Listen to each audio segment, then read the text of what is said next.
Broader view के episode 216 में अगर आपको याद हो तो हमने ये बात कही थी कि नॉर्थ ईस्ट में और कश्मीर में इंडिया के लिए परेशानियां बढ़ने जा रही हैं। वहाँ जो सेपरेटिस्ट मूवमेंट्स हैं, इंडिया को ये खदशा है कि पाकिस्तान और चीन इन ग्रुप्स को मज़ीद एक्टिवेट कर सकते हैं। नॉर्थ ईस्ट इसलिए हमें क्योंकि वहाँ पर सिलीगुड़ी कॉरिडोर है जिसको चीन ब्लॉक कर दे अगर, तो बाकी के नॉर्थ ईस्ट तक पहुँचने के लिए और वहाँ तक कनेक्टिविटी बनाने के लिए इंडिया के पास सिर्फ और सिर्फ एक ही रास्ता बचता है और वो बांग्लादेश के ज़रिए है। लिहाजा इंडिया की यह शदीद ख्वाहिश और कोशिश है कि बांग्लादेश एनी हाउ उसकी साइड पर रहे और उसके लिए अभी से ही इंडिया की जानिब से प्रिपरेशंस की जा रही हैं। इस बात पे कुछ हमारे व्यूअर्स ऐसे थे जिन्होंने ये समझा कि इंडिया ऐसा नहीं कर सकता, लेकिन अब कुछ ऐसा हुआ है जिसे सुनकर हमारे ये दोस्त अपना ओपिनियन बदल सकते हैं। आपको याद होगा कि बांग्लादेश के इलाके चिटागोंग हिल ट्रैक्ट्स में एक ग्रुप हुआ करता था कई साल पहले, जो कि बांग्लादेश से अलग एक आज़ाद मुल्क चाहता था, जिस ग्रुप का नाम था शांति बाहिनी। इस ग्रुप को दो मुल्कों की मुकम्मल सपोर्ट हासिल रही थी, एक तो म्यांमार था और दूसरा इंडिया। यानी ये दोनों मुल्क बांग्लादेश के चिटागोंग हिल ट्रैक्ट्स वाला जो इलाका था, इसको अलग मुल्क में तब्दील करना चाहते थे इस ग्रुप शांति बाहिनी के जरिए। और शांति बाहिनी ने बड़ा नुकसान भी किया बांग्लादेश का। कई पुलिस ऑफिसर्स और लॉ इन्फोर्समेंट एजेंसीज के कई लोग इस ग्रुप के गुंडों के हाथों शहीद हुए। इस ग्रुप को डिफीट करने में जो सबसे ज़्यादा मेन रोल बांग्लादेश के लिए प्ले किया वो बीजीबी ने और बांग्लादेश की पुलिस फोर्स का था, और 1997 में बिलाखिर इस ग्रुप को हथियार डालने पर मजबूर किया गया था। लेकिन अब कुछ ऐसा हुआ है जिसे सुनकर शायद आप हैरान हो। बीजीबी ने इंडिया को ऑफिशियली ये कन्वे किया है कि हमें सारी इंफॉर्मेशन है कि ये जो रियासत है इंडिया की, मिजोरम, इस रियासत में एक बार फिर से शांति बाहिनी के कैंप्स लगाकर इन मिलिटेंट्स को दोबारा बांग्लादेश के अंदर ट्रेंड करके भेजने की तैयारियां हो रही हैं। ये एक बहुत बड़ी डेवलपमेंट है। बीजीबी ने सारे डिटेल्स इंडिया के साथ शेयर कर दिए हैं कि कहां से आपकी तरफ इन गुंडों के कैंप्स बने हुए हैं और इनमें कौन कौन से लोग मुलविस हैं, इनको चला कौन रहा है, इनके लीडर कौन है, फंडिंग कहां से आ रही है और किस तरह आ रही है। पूरा कच्चा चिट्ठा बांग्लादेश की फोर्सेज ने इंडिया को बता दिया है और साथ ही ये भी मुतालबा किया है कि जितना जल्दी हो सके इन कैंप्स को तबाह कर दें आप, क्योंकि आपके मुल्क के अंदर से ये एंटी बांग्लादेश कैंप्स ऑपरेट हो रहे हैं। देखें, ये जो मिजोरम है ये इंडिया की 7 सिस्टर स्टेट्स में से एक है और इस स्टेट को सिलीगुड़ी कॉरिडोर की ही तरह रॉ का गढ़ माना जाता है। रॉ जो कि इंडिया की खुफिया एजेंसी है। लिहाजा ये मुमकिन ही नहीं कि इंडिया की मर्जी के बिना ये कैंप इस तरह मिजोरम में बने हुए हों और इंडियन फोर्सेस की मदद के बिना इनमें मिलिटेंट्स इस तरह तैयार हो रहे हों। अब सवाल ये पैदा हो रहा है कि इन ग्रुप्स को दोबारा क्यों एक्टिव किया जा रहा है, वो भी इस टाइम पे, और आखिर ये सब करने के पीछे इंडिया का मकसद क्या है।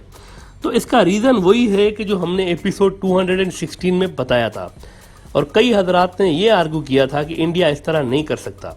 दरअसल इंडिया को ये इल्म है कि उधर कश्मीर में पाकिस्तान और यहाँ नॉर्थ ईस्ट में चीन सेपरेटिस्ट ग्रुपों को मज़ीद ताकतवर करने जा रहे हैं। ऐसे में बांग्लादेश न्यूट्रल ना रहे और इंडिया की सपोर्ट करे इंडिया के इन ग्रुप्स के साथ लड़ने के लिए। इसीलिए ज़रूरी है कि इंडिया के पास भी बांग्लादेश को टेबल पर ऑफर करने के लिए कोई ना कोई मोटिव हो। अगर ऐसे ही वो बांग्लादेश से हेल्प मांगे कि आप नॉर्थ ईस्ट के ग्रुपों के खिलाफ कार्रवाई करने में हमारी मदद करें जिनको चीन की सपोर्ट हासिल होगी, तो बांग्लादेश भला किस वजह से चीन और इंडिया की इस प्रॉक्सी में बीच में पड़ेगा, क्यों पड़ेगा, जबकि कोई वजह ही नहीं है। और बांग्लादेश खुलेआम ये भी कहता रहता है कि उनकी पॉलिसी है love for all malice for none. तो अगर मलाइज फॉर नन है, लव फॉर ऑल है, तो ऐसे में इंडिया की सपोर्ट बांग्लादेश क्यों करेगा। और यकीनन बांग्लादेश की यही पॉलिसी होगी कि चीन और इंडिया के फड्डे में उनका यही स्टांस होगा कि both of you settle your scores, हम किसी के साथ नहीं खड़े हुए, आप दोनों अपना स्कोर सेटल कर लें। अलबत्ता बांग्लादेश का न्यूट्रल रहना भी असल में चीन के ही हक में है। इस पे हम डिटेल में अगले एपिसोड में बात करेंगे कि ऐसा क्यों है कि बांग्लादेश अगर न्यूट्रल रहेगा तो उसका फ़ायदा चीन को होगा। लेकिन इंडिया को एनी हाउ बांग्लादेश से हेल्प चाहिए। इसीलिए इन मुर्दा ग्रुप्स को इंडिया दोबारा एक्टिवेट करना चाह रहा है ताकि बांग्लादेश के साथ ये डील की जा सके कि आप हमारी हेल्प करें नॉर्थ ईस्ट के सेपरेटिस्ट को काउंटर करने में और हम आपकी हेल्प करते हैं चिटागोंग हिल ट्रैक्ट्स के इन मिलिटेंट्स को ख़त्म करने में। अलबत्ता बांग्लादेश की फोर्सेस की पूरी नज़र है और इन्होंने शुरू में ही इंडिया को आगाह कर दिया है कि look we know what's happening out there. इन ग्रुप्स के एक्टिव होने की बात बांग्लादेश ने इंडिया के ही शहर गुवाहाटी में जो 51st डायरेक्टर जनरल लेवल की मीटिंग हो रही थी इंडिया और बांग्लादेश के दरमियान, जिसमें इंडिया को बीएसएफ और बांग्लादेश को बीजेपी ने रिप्रेजेंट किया। इस मीटिंग के एंड पर बांग्लादेश ने ये सनसनीखेज खुलासा किया है प्रेस स्टेटमेंट जारी करके, और ये भी अनऑफिशियल रिपोर्ट्स हैं कि बीएसएफ के ऑफिसर्स के चेहरे के रंग उड़े उड़े नजर आए जब बांग्लादेश की जानिब से इतना बारीक लेवल पर डिटेल्स उनके साथ शेयर की गई इन सारी डेवलपमेंट्स के बारे में। आपको यहाँ ये भी बता दें कि इंडिया का शांति बाहिनी को सपोर्ट करने का एक रीज़न ये भी था कि इसमें इंडिया की स्टेट त्रिपुरा से ताल्लुक़ रखने वाले जो ट्राइब्स हैं वो और मरमा जो ट्राइब्स हैं इंडिया के, इन लोगों का एक मेन रोल था शांति बाहिनी के मूवमेंट में। और इन लोगों का जो मेनली मजहब रहा है वो बुद्धिज़्म रहा है और बुद्धिज़्म की वजह से म्यांमार भी इंडिया के साथ इन ग्रुपों की सपोर्ट करता रहा। लेकिन 1997 तक बांग्लादेश ने इस ग्रुप की अच्छी खासी दुर्गत बनाते हुए इनकी अच्छी खासी पिटाई करने के बाद इनको हथियार डालने पर मजबूर कर दिया था। अलबत्ता अब एक बार फिर इंडिया की जानिब से नज़रिया ज़रूरत के तहत इनको दोबारा लॉन्च करने की भरपूर कोशिशें की जा रही हैं और बीजीबी और बांग्लादेश की इंटेलिजेंस ने एंड टाइम पर भांडा फोड़ दिया हुआ है।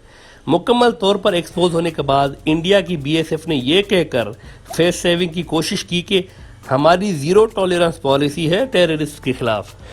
अगर मिजोरम में ऐसे कोई ग्रुप्स हैं तो हम इनको ख़त्म करने की कोशिश करेंगे।